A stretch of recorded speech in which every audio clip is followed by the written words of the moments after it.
The reality is, it's not what you sit up there and put on the wall, or what you talk about, or what you preach. The reality is, we told them, it's what you promote, it's what you permit, and then ultimately what you put on film. And this is the first day where we can legitimately start to show the culture of the things that we want to be able to do, from what they've learned in the weight room, from what they learned in those early morning situations, and now be able to go on a football field. How did you think they responded to that today? I thought they did a great job. I mean, again, it's the first day. The reality is, if you don't have great energy and great emotion, then you got a long way to go.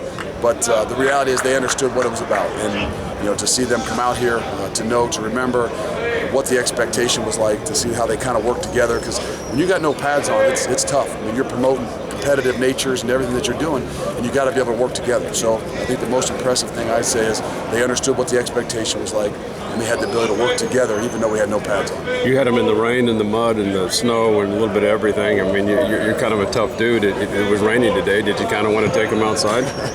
No, we wanted to get ourselves. That's what we did that for. That was what January was all about.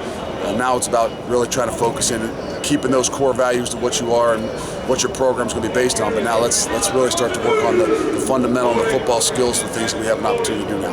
Is there feeling on day one that all eyes are on me? These guys are going to want to see what I'm all about? I think that we're trying to say, hey, the all eyes are on you guys. And that's ultimately what this is about. It's not about me. It's not about any one position. It's not about the quarterbacks. It's about this team. And we tell them all the time that, hey, it's going to take great players to win games. We know that. And we got great players. But it's going to take a team to win championships. And we want to be a team. We want to win championships. And the whole objective is how do we do this thing together? Can you talk a little bit about what went into your decision to hire Gino to do that? Well, I mean, Gino obviously was, I didn't really know him. I had obviously had some connections with him.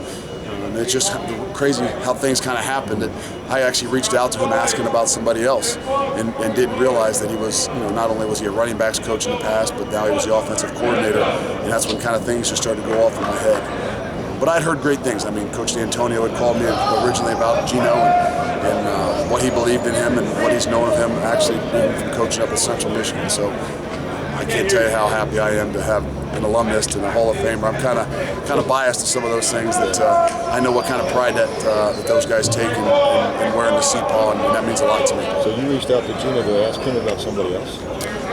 Originally, I'd reached out just not about this position, but even in the past, in the whole hiring process, asking about somebody else and just getting some background on something, and that was really the first time that I had communicated with him. And what did he say? Hey, I'd be interested in that job? No, he didn't even bring it up. That was the beautiful thing. Is the reality was it kind of sparked a light in me to realize who he was and what he was about, and he was really honest and straightforward, and that's the kind of people I like. Is your staff highly caffeinated, or does it just seem that way? Well, if they're not, they better be in some way. Again, we're no different than them. I know we're not 18 to 22-year-olds like these guys are, but the reality is we got a burning desire and a passion to play this game and coach this game. And for the first time, we actually got to come out here and actually have the opportunity to coach it and teach it and things like that. I hope we're incredibly passionate. I hope I don't know if I hope we're more passionate than they are, but deep down inside, we better be every bit as passionate as they are about this game.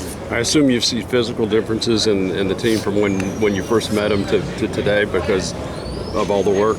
Yeah, I mean, again, you've seen some changes. It's been a 4-month process of their bodies changing and the things that we expect them to do. And having 2 months off, it's a great opportunity to come in and start your own regime and your culture, the things that you're doing. Because guys instantly see some success. They see some changes. They see some things that their bodies have done different, and ultimately that gives them the right mindset and helps them to believe in the things that we're doing.